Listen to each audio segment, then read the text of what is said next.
Very good. Thank you. Okay. There is. I don't know where everybody is. Last week, my regular class had to be canceled because I had cataract surgery. So I met last on Tuesday, and again I knew it was going to be a smaller now. But then where are they today? Oh, good. I wonder where everybody is. Okay. All right. If you like dribs and drabs coming in. Yeah, yeah. Have any of you been going to that let's see, a Dr. Pearl or something, giving class at BRF on this noggin?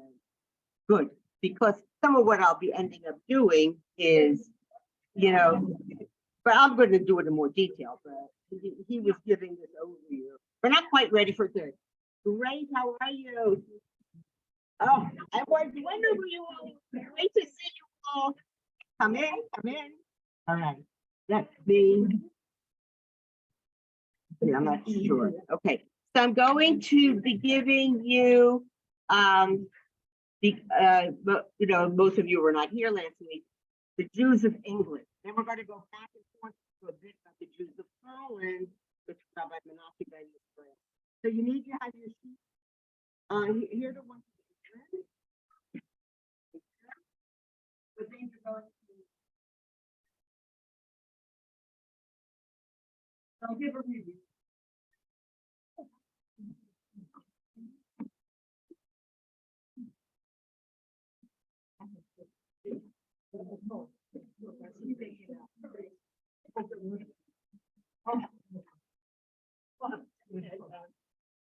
Say hi, Rabbi Green. See your name there. I'm missing you in person. Glad to see you. I do. Oh, wishing you were a foolish slave. Oh, now I see your face. So good. A pleasure. Right, let me get a chair. His wife came last week. So nice. All right. So this is what we're going to do today. I would say the 17th century is a very pivotal century in the history of the European. All right. We're going to talk about how opening up of new Jewish communities in Holland and in England. All right. And then we're also going to be talking, and that will cover first the Jews migrating eastward to Poland and Lithuania. So new place, they had been officially expelled from England, 1290, 1394 from France, 1492 from Spain, and then later, they were locked into Portugal as well. So there are Jewish communities, we know some in North Africa, and these are not extremely large communities, but there are Jews obviously in North Africa. Did I say America before? I meant to say North Africa. And then certainly, that huge migration that's going up for those Spanish Portuguese Jews who are going to go to the Ottoman Empire. And when we think about the Ottoman Empire, don't think just Turkey. It includes the Middle East. All right. So that's how we get influx of Jews going to Israel. But again, I would say that was a vibrant community more like in the 16th, 15th, 16th century, 16th century more. By the 17th century, that's already in a state of decline. So, different centuries, you emphasize different communities, but it just 17th century always feels like a bridge from that medieval era, right? Going into what we call the modern era. I don't know, in the year 2400, will describe, 18th century and being modern anymore because they're also so many centuries beyond. So we had started off by talking about the Jews of Holland. Again, these are Spanish Portuguese Jews. They go there because it's actually ruled over by the King of Spain, who also happens to be the emperor. And obviously there is some Spanish being spoken there. Also, the Dutch language has been developed. Dutch sounds very much like German. don't know if you ever heard of it, speak Dutch, but that's what it sounds like. It's a more guttural uh, language. Um, and I mentioned this to you. After my year in Israel, I traveled to Holland, also London. It's ironic, both those two countries are the ones we're talking about now. And my friend being South African, so she knew Afrikaans, which is based on the Dutch language. Those are the original Dutch. Remember, then there was the Boer War, and then the British take over. But the original settlers in South Africa were these Dutch people, and they still to this day speak Afrikaans, K-A-A. And so she thought, oh, well, fine, she'll be able to speak, you know, obviously it has changed over the years, and so we just refer to English. Most people in Europe, certainly anybody dealing with tourists, they all know English, so you can get around. But I found that interesting. So the Jews will go eventually, but again, it's King of Spain is ruling, Holy Roman Emperor, and he is Catholic. All right. So as we know, the Catholic Church is not being very kind to the Jewish people. So that would mean that there is still, the Inquisition active as much, in how not like we think of it in other countries. But they obviously could not yet live freely as Jews. They still had to be those conversos where they practiced Catholicism in the interior of their homes privately. As best as they could, they would practice Judaism. But it started with about the year 1600, things changed. Because in 1588, William of Orange, at that point, many Dutch people had converted over to Protestantism, right? They were obviously, I would say, could be religious philosophy, reasons why, but also just because obviously they hate the Spanish, and that's Catholic. So they adopt Protestantism, and their brand is Calvinism. And Calvinism will then eventually go through to the Puritans and come to America. Right? I don't remember any historian about that study of American history. That's why they're very, like severe in how they conduct themselves, because that's the Calvinist tradition. So at that point, the country is now Protestant. They don't have that same antipathy to Jews as Catholics had. And the Jews now feel comfortable going there and starting to live their lives openly as Jews. The people in Holland don't care because, first of all, they hate the Catholics.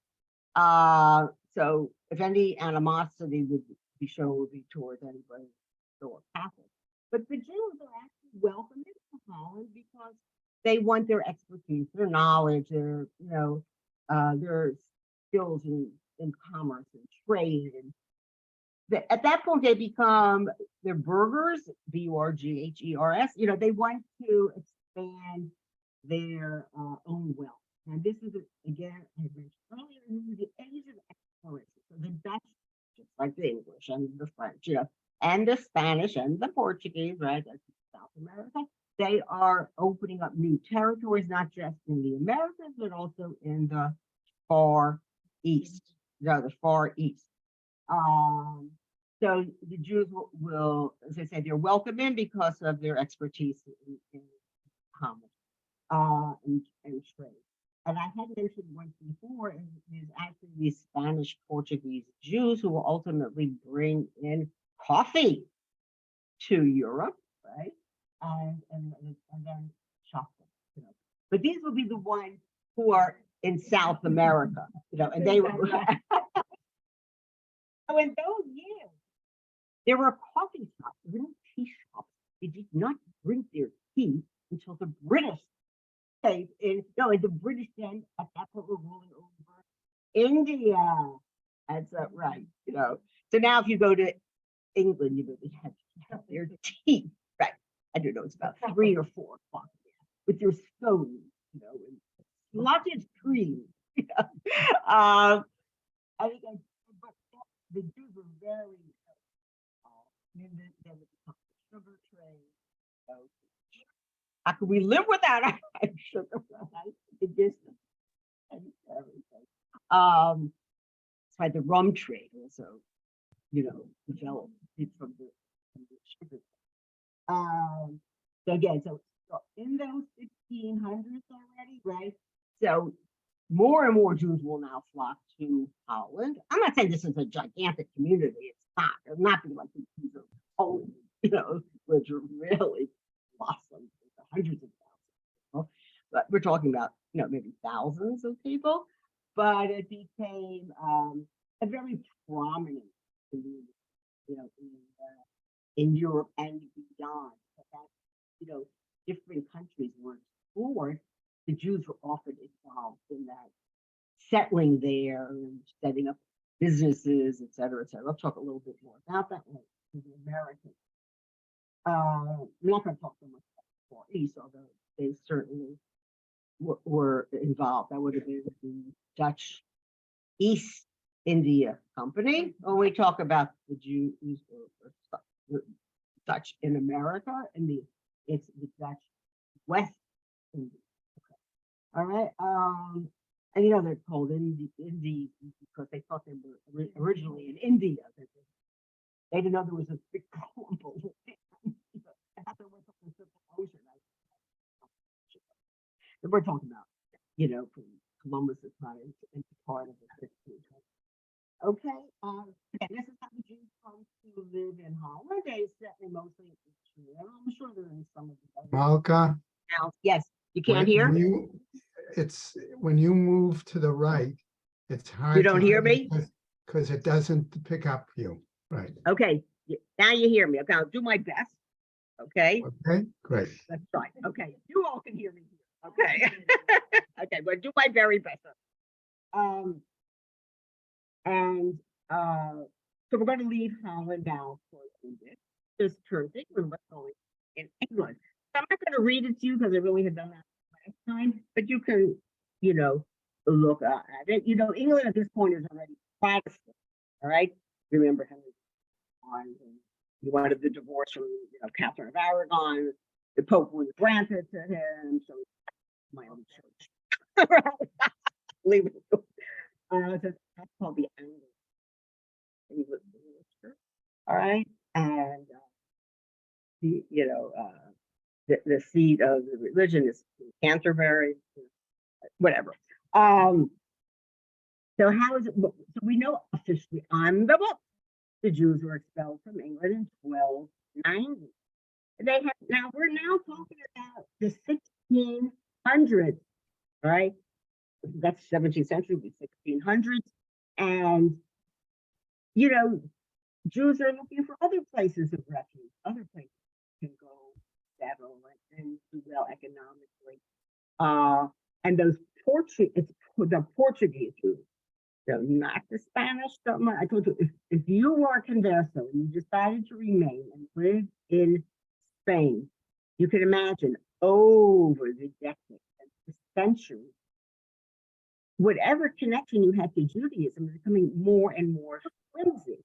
And you can't really educate your children, grandchildren properly. So they're going to be identifying themselves as Catholics through strange customs that they do. Some of them don't even know anymore as the hundreds of years go by that these are Jewish customs that they're practicing. But those Portuguese Jews, they were the ones who always wanted to remain and live open Jewish lives. That's why they went to Portugal to begin with. They were then to convert by the king in 1497, and then when the Inquisition came in 1530, 31, they're trying to get out as much as they can to continue to live their open Jewish lives. Because at that point, once the Inquisition came into they could no longer do that. And even, as I said, when they were forcibly converted in 1497, they probably practiced to a greater extent their Judaism, but it still had to be done more like a subterfuge manner. And so they're trying to get out. That's why many of them will eventually go to North Africa and Italy, and then to the Ottoman Empire. But there are some who not only are going to go to Holland, but they want to go and settle in England. Again, this is a time of booming economic activity, right? Especially because of the fact that so many new lands are being settled now. So they want to become a part of it as well. And I had mentioned last time, it is actually known for a fact that when Queen Elizabeth I was queen, she had a Jewish doctor. So it's like kind of bizarre. You know, you cannot practice your Judaism openly, right? But like everybody still knows you're a Jew. You know, I'm not sure how they know this. I don't know, whatever. Find it rather strange. But anyways, this is a Protestant country. So in general, except for the fact that they hate the Catholics, you know, they are a more liberal, you know, in their attitude to not tremendously Catholic, they're not, but not quite as prejudicial. Right, not quite as prejudicial. They weren't interested in attacking and murdering. That was their part of their philosophy. So Jews are coming and settling there. Then I had mentioned last time, there's going to be what's called an interregnum period in British history. There's, you know, we have now Charles III, King of England. So are you curious to know about Charles I and Charles II? Charles I was a king at this time period, all right? We're talking about the very, very late 1500s, early 1600s. He did not get along well with Parliament at all. And they wanted to put the kebabs on a lot of, you know, what he claimed as was his divine right, you know. And he refused to cooperate with them. You know, he was pretty stuck up guy. So what happened eventually is they off with his head. They beheaded him. At this point, well, 2 years go by before things sort of settle down. And he had a son, Charles, who goes into exile. So in between, a new person will rise to power, and this is Oliver Cromwell. All right. And Oliver Cromwell, again, he's a Calvinist, a Protestant, he's an army man. And again, he wants to see, you know, the economic life of the country expand, and, you know, into different areas. So when some of the Portuguese Jews appeal to him that they want to openly, they had perhaps a meeting before people's private homes. They want to establish their own synagogue and be able to go and pray freely to God and not have to worry that the people will be arrested for doing this. So there was an attempt made actually in Parliament to pass a law, but a lot of ugly anti-Semitic sentiment did come out with this. And what happens ultimately is sort of the debate falls aside. First of all, Cromwell at that point is solidifying his position. He doesn't want to have anybody accusing him, right, of being anti-Christian or something. So it falls by the wayside. And I told you history on the books. It's not until the 19th century, we're talking about over 200 years, to the Jews, so to speak, can legally become citizens of Great Britain. All right. And we'll learn about that when we come to it. But they are living there. They are having their services. They're conducting their Jewish lives. They're opening up schools, you know, for their children. You know, it was like, okay, we don't care what you do. Just don't, you know, don't interfere, obviously, with our Christian, you know, state. And there always were some people, you know, interested probably in proselytizing, but it wasn't a major factor like it is in Italy, you know, where the Jews remember they have to sit in their shuls on Shabbos and listen to these priests haranguing them about how terrible their religion is, and that's why they should convert, well, that would be for Catholicism. Okay. And we know from in Germany with Lutheranism, that also turns virulently anti-Semitic when Luther sees that the Jews do not want to adopt his interpretation of Christianity. So, caught in between everything. But they can live now. Nobody is attacking them anymore in England. And this is the time where they found their synagogue, which will be called later Bevis Marks. Bevis Marks was, today it's a street called Bevis Marks, but they were like land,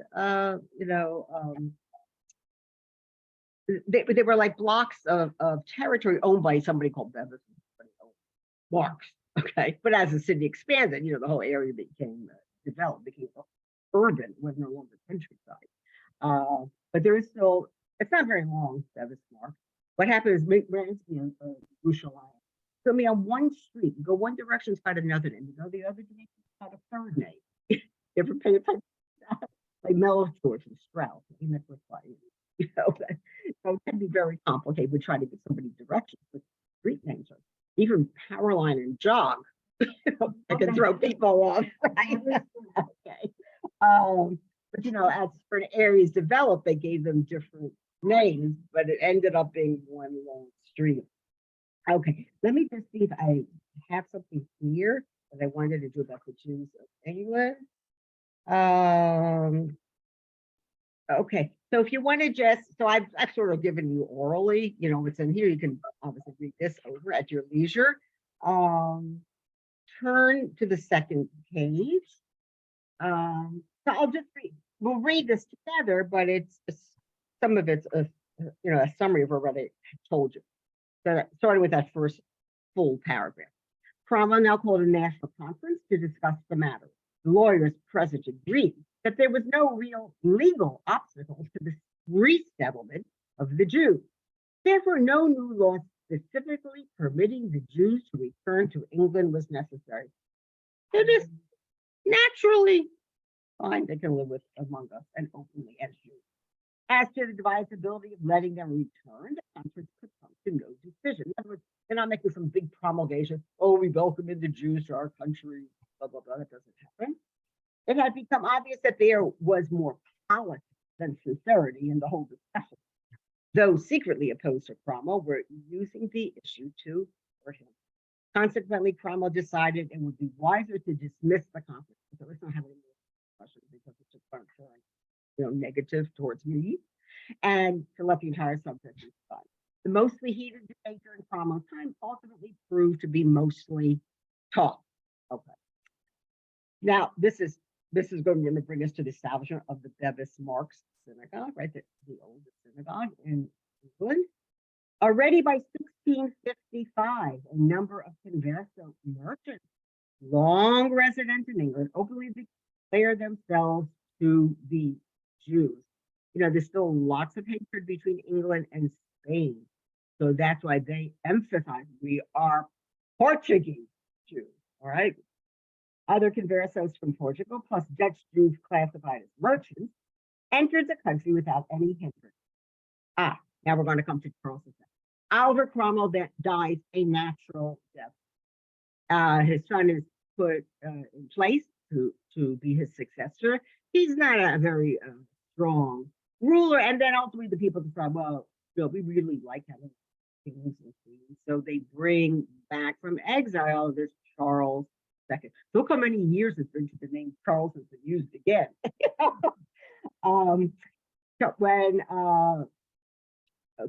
And Dutch Jews, obviously, they're also being attracted to come to England. And they're settling there, and nobody's opposing the fact that they're, buying homes, establishing businesses, etc. When Charles II, who is a Stuart, that's part of the Stuart line, before that's the Tudor line, and then becomes Stuart, okay, was restored to the throne of England in 1660. The situation underwent no change.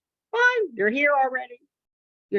Let's leave them be. It's fine. They're not bothering. They're not hurting us. Charles II's government was as anxious as Cromwell had been to out-rival Holland in commerce. Anybody who wants to come and engage in that pursuit, fine, come right in. Right. The presence of Jews was considered to be and truly proved to be quite useful for this purpose. A place was found suitable for worship, and in 1701, Bevis Marks, a permanent synagogue was built. Now, already in that 1656, they did purchase a space in a building. I don't know, sort of like around the corner, from where currently Bevis Marks show is. And there's a plaque there today saying that this was the first right residence, of a synagogue in the city of London. All right, but in 1701, at that point, the congregation has grown. More Jews have moved to London, and they want to have their own permanent synagogue. And which is interesting when we talk about Holland, they themselves had been establishing synagogues already from that 1600 to 1650 until eventually that beautiful building after them, it's called the Esnoga synagogue, right? Esnoga, but it's called the Esnoga. It was like three different smaller synagogues joined together, and it's really a beautiful, beautiful building. I had that Richard, they had you didn't have electricity in those days, so you had to light candles. They had like these huge chandeliers, and they would light 1,000 candles. It was unbelievable. 1,000 candles would be lit there. It's a very large space. My friend Shalom showed the Bevis Marks synagogue. It's sort of built the same design, but it's much smaller, But still, they do. Their chandeliers, the only electric things they have are like sconces on the side, but the chandeliers, those are lit with candles. So the guy has, the maintenance surveyor, whatever he's called, the janitor. He has he has to get up on a ladder to light, and then he has this long snuffer, to turn them off. At the end of services, he's not Jewish, and then he can extinguish the candles. All right. I'll just do the last little paragraph. Jews could still not participate in government, all right, because, well, they're not officially as citizens. I mean, they're residents, but they're not citizens. Okay.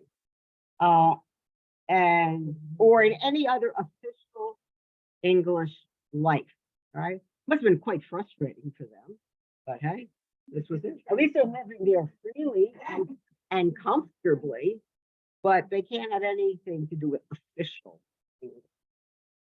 But in economic life and even in society, this one began to play an important role. And I skipped that part. Why could they not participate? They couldn't vote. They couldn't run to be a member of parliament. I'm sure there were other various things they couldn't do. Certainly, mayor, because an oath was required, which only a Christian should take.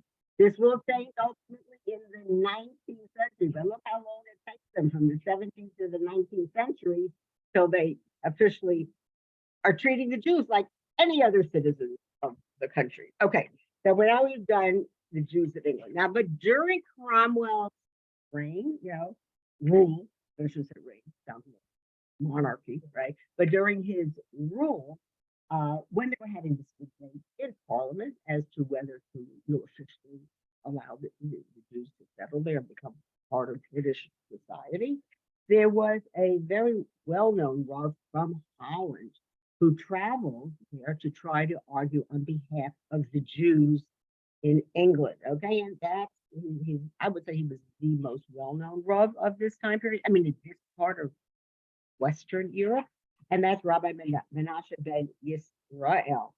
So if you want to turn, you should still have, unless I need extras, it's fine. I have, this is about the Jews of Holland, the 17th century. Do you all have that, or do you need that? Just let me know. Okay. So I have extra copies here. How many people need that original? I know I had given it out. Yeah, you have that. Do you have that? Oh, okay. So you'll just listen on, but you can choose your Rabbi Green.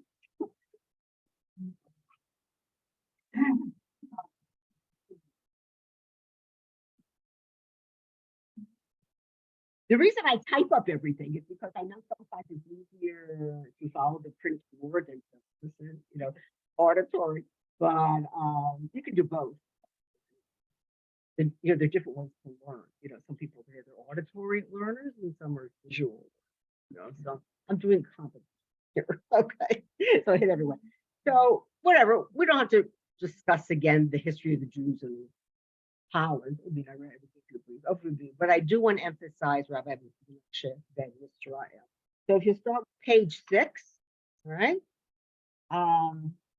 we'll tell you about him. So he's right there, that first half of the 17th century. He was born in 1604 and he dies in 1657, which is a relatively young man, in his 50s. All right. This I will read together with you, all right, and to follow along. Born a converso in Portugal, again, he's one of those Portuguese Jews. Rabbi Benassa was taken while yet an infant to Amsterdam. Really, his whole life is in. Rabbi Benassa's father had been accused of Judaizing by the Inquisition, but he managed to escape being burned at the stake in an auto da fe, because that's what the Inquisition did, unfortunately, right? They would arrest you. Obviously, somebody had denounced you. Oh, secretly doing this and that, and it's very Jewish sounding, Then they would torture you. Well, of course, after being tortured, if we could mix up anything, you want the pain to stop. It's so horrible. But then in any case, especially if you do not, openly say, that you want to, go back to living a Christian life, you would then be burned at the stake. It was done publicly in an open square. It's called an auto. One nice thing I'm talking about, right, quotation marks, is that prior to burning you, I can't imagine, something you burn yourself, right, on the stove, and how painful, right, just a little burn is. So if if at the last minute, you admit, that the Christian way of life is a proper and correct life, they would garrote you. But it means they would, cut off your choke your windpipe, and then you would still be burned, but at least you wouldn't feel the pain. I know, pretty terrible, pretty terrible. I can imagine this horrible practice was brought to the Americans as well. Because wherever the Inquisition went, they implemented these practices. There are hundreds, right, there's thousands of miles to Europe, and they're still doing this. Okay. After a short stay in France, he finally settled in Amsterdam, where doesn't say what he was doing in France. I mean, Jews are not supposed to live in France. I don't know. Information on that. He finally settled in Amsterdam, where the family openly returned to Judaism and took the family name Ben Yisrael. Let me just say, so we talk about America. So Shevet Israel is the first show, still exists, although it's its fifth incarnation physically. Shevet Israel, New York City, Spanish Portuguese synagogue, was founded in 1654. Bevis Marx is 1656, but it's not the building that it currently is, that's built in 17th congregation has been settled before. Okay, in Amsterdam, Rabbi Menashe received a thorough Talmudic education and had the good fortune to study under Rabbi Yitzchak Uziel. I talked about him earlier in this little packet. You can read it over to yourself to refresh yourself. But 2 years after Rabbi Uziel's death in the year 1620, the 18-year-old Menashe, now I don't know, 1620, born in 1604, he's 16 years old. But hey, you have to, I look at numerous sources, and boy, you see the differentiation between dates for reasons. Place names is really interesting. But if you're looking exactly at, or he was at least 17, depending what, right, when he, right, okay. He was proclaimed the successor as rabbi of the Sephardic community, Devei Shalom. This is before the Esnoga will be built. That the huge shul that exists now. In addition to his Jewish education, Rabbi Menashe had received a comprehensive secular education. This is a very well-rounded man, all right? That's why he can deal with different government officials, and they respect him because he's so well educated. He obviously spoke, you know, beautifully, and that, people honor you if you have a good outward presentation. He was fluent in 10 languages and had great knowledge of many disciplines, especially medicine, mathematics, and astronomy. And Jews, right, from that medieval period on, or even from the Golan period, these were areas of study that they felt was permissible for a Jew to study. He was also well read in classical literature and in the writings of early Christian theologians. His wide-ranging interests encompassed the full spectrum of Jewish learning and thinking. His understanding of Jewish trends of thought ranged from the rationalist school of the Rambam to the writings of later Kabbalah. All right, so it's sort of like, right, he's weaving together all these various Jewish modes of thought. He also had a great proficiency in Hebrew language and grammar. Rabbi Menashe claimed that the scholar spread beyond the confines of the Dutch Jewish community, and he communicated with many Christian theologians and scholars. I don't know, in this day and age, would you want to be bothered, having a debate with them? Yeah, I wouldn't, but It is said Cromwell's interest in the official readmission of Jews to England was kindled by the attention shown in Puritan circles to Rabbi Menashe's work. All right, so on one hand, I guess this was to the good, that he did have relations and discussions with these Christian, theologians, because he's getting, and remember, Cromwell was a religious Puritan, so he's familiar already with this gentleman, and probably had read, some of his work, which obviously had been translated into English. Esperanza de Israel, that was the name of that book that he wrote, right? And this is what Cromwell is familiar. Among his non-Jewish friends was the famous artist Rembrandt van Rijn, who made an etching of Rabbi Menashe. So it's all in that same time period, all right? Rembrandt even prepared a copper plate in 1657, illustrating some copies of one of Rabbi Menashe's works, which was a Spanish work on the meaning of Nebuchadnezzar's statue as described in the book of Daniel, chapter 3. If you ever want to go home, look up Daniel. It's a very complicated figure, with animals, etc. In Amsterdam in 1627, Rabbi Menashe founded the first Jewish printing establishment in Holland. He used it to print, because I remember when we were doing, even talking about the Jews in Germany, some of us would say, it was printed in Amsterdam, but now I understand, times in Germany were pretty bad, so they probably sent, some of the documents, to Amsterdam to be printed there. And there's also printing. Italy, but times aren't separated. Italy either. So that's how it ends up in Amsterdam. He used it to print all the Jewish literature needed by the community, by which I think that means Urim, Chumashim, Achzarim. This press employed a new typeface, which was later copied by many other European printing houses. In 1639, this is what I mentioned before about that Nova being built. The three Sephardic communities in Amsterdam decided to form this congregation. In my sources, it's called Neve Shalom, but Shalom told me it's called Tehillah Kedosha Talmud Torah. That's the actual name.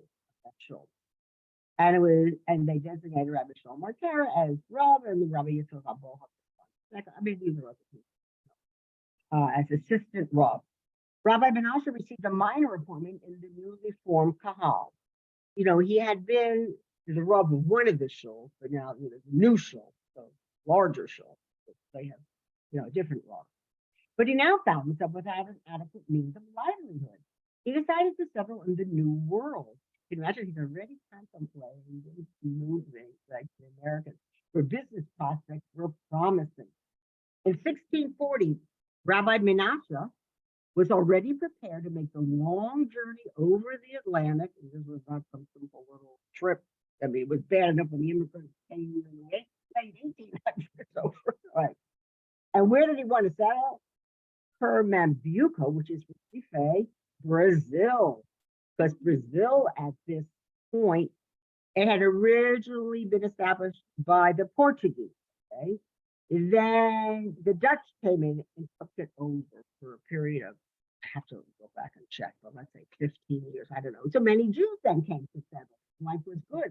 But the Portuguese came back and took it over again. Well, then they're bringing their lovely Inquisition with them. It's at that point that the Jews decide to leave. Most of them make their way back to Amsterdam. But there's one boatload of 23 Jews. I mean, I'm sure there are other people on board the boat, but there are 23 Jews on board this boat. It somehow goes on course, ends up in Martinique, which you know one of the islands in the Caribbean. And from there, they are brought to New Amsterdam. It is a Dutch colony. And then there's that whole thing where Peter Stuyvesant doesn't want to admit them. You know, he only wants to recognize the Dutch before church. Well, you do, you know. But then he writes to the Dutch West India Company, unbeknownst to him. Many Jews are very prominent members of that company, and because he wants to expel them. But I guess he feels he can't. You know, he's an employee himself of the Dutch West Indies Company, and they inform him in no uncertain terms, yes, you will allow these Jews to stay and settle and to practice their religion freely and openly. Okay.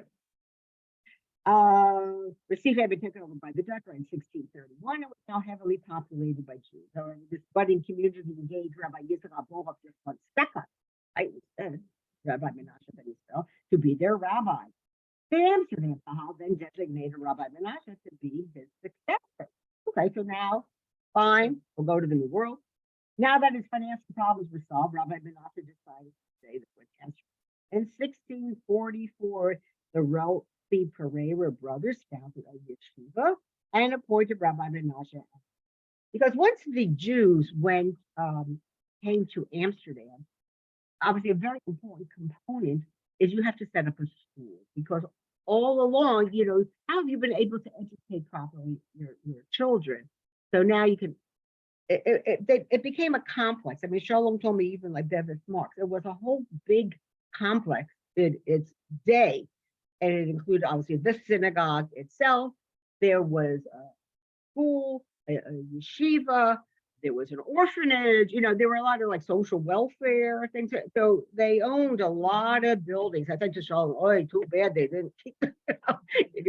Well, they sold them because they made money out of it, right? So just the synagogue remains with a partial courtyard, right? And in the synagogue, it's more open there in Amsterdam. There is still like a school building attached, you know, to that synagogue. And just one more thing, I had mentioned once before, but just to bear in mind, you know, the Jews who lived in Amsterdam, so they became half Ashkenazi, you know, because German Jews came to settle there, and a very large Spanish Portuguese community. But during World War II, when all those terrible deportations took place, I think something like 90% of those Spanish Portuguese Jews were murdered. So, yeah, I guess it was this rich, vibrant life. I told you the shul is huge, and I had davened there, and I felt like crying because there were hardly any people. This beautiful, vast space. No, I don't know. That seems to be our lot in life, unfortunately. Okay. Okay. So I'm on page 8 now. Now we're going to talk about Rabbi Menashe Ben Yisrael and his association with the Jews of England. So we already know he's known in England. You know, he's this very well-educated man. He's published different works, and he's been engaged, you know, with discussions with Christian theologians, and it comes to Oliver Cromwell's attention. So Oliver Cromwell is well aware of this very prominent Jew who lives in Holland. Rabbi Menashe was very active to have Jews settle in England. from which they had been Christians expelled in 1290. Rabbi Menashe saw in their a preparatory step toward the ultimate redemption. I don't know how it's about that, but somehow the Jews there will settle all throughout the world for the Mashiach. He believed that only after the Jews had been dispersed to every corner, the equivalent Duffy in the year 1650 published a work in Latin called The Hope of Israel, setting forth his view that the American Indians were the descendants of time lost tribes. And that new world was already inhabited by Jews. So he figures, okay, so the only other person in this country, England, they don't have Jews. Well, I have to make sure that Jews will be able to settle there. The barrier to the coming was that there were still areas on the European continent that are to Jews. It is an interesting way, his thought process, to come to this. This work raised much interest among the Puritans in England. In general, even as we come into the 18th century, the British people, were very interested in learning about Jews. They were favorably disposed to Israel. That time, Palestine, whatever. That would be something to discuss, at a future date. But because I went to a small museum in Jerusalem, I did not realize that after we were already there, that's actually run by Christians, but it talks a lot about the Christian connection to Palestine, how they supported the Jewish settlement. They themselves go there and they build churches, hospitals, etc. Okay.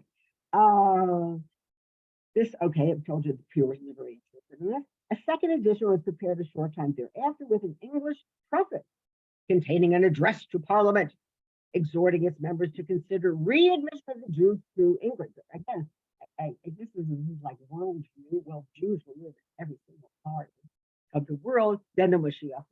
I never knew that to be a reason for Mashiach to come, but whatever. This is how he interprets it. Rabbi, right, because we do live just about every corner of the world.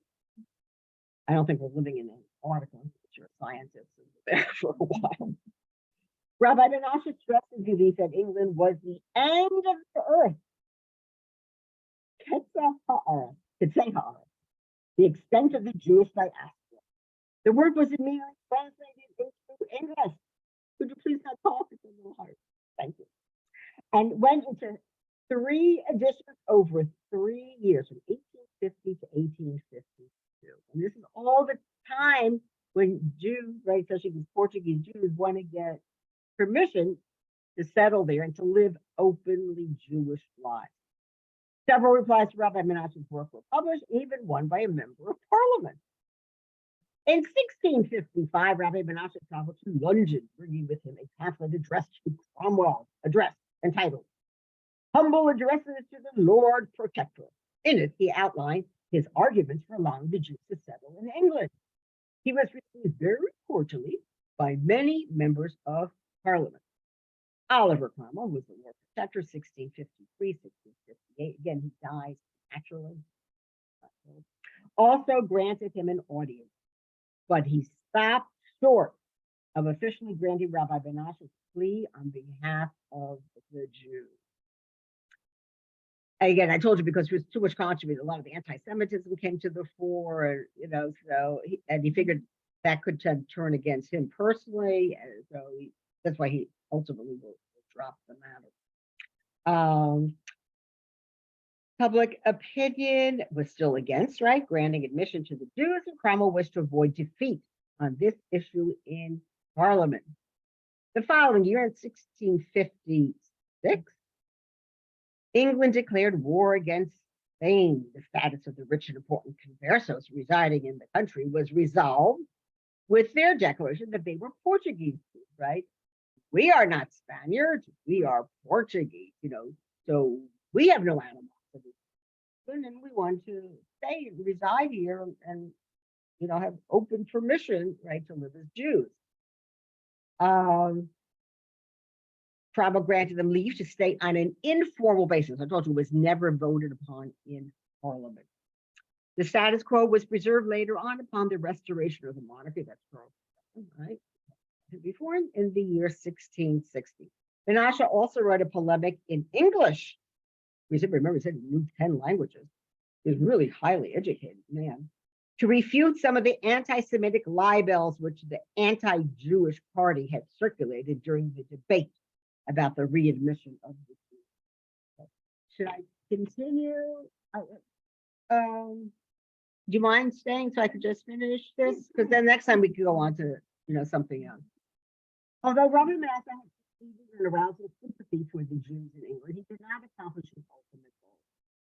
Official legalization of the Jewish status quo in England. It was not until 1753 the Jews were finally granted English citizenship, and that's because it was brought up by a Rothschild.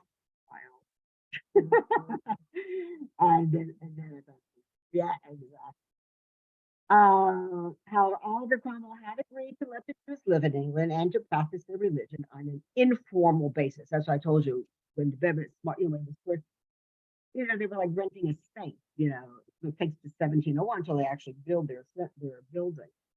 Rabbi Menashe left England a broken and penniless man, feeling that he had not accomplished his purpose.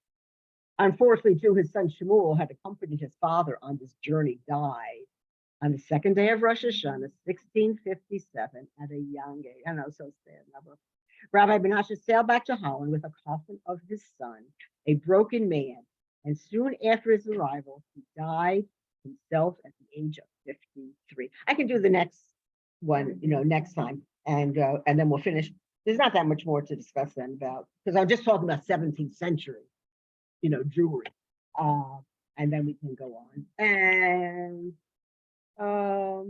okay, and I think we finished the thing on, and then I'll do a little bit, again, I'm not writing it all up, but I will talk a little bit more about the immigration of Jews to the Americas, and where they settled, and I'll tell you some interesting places you can go visit.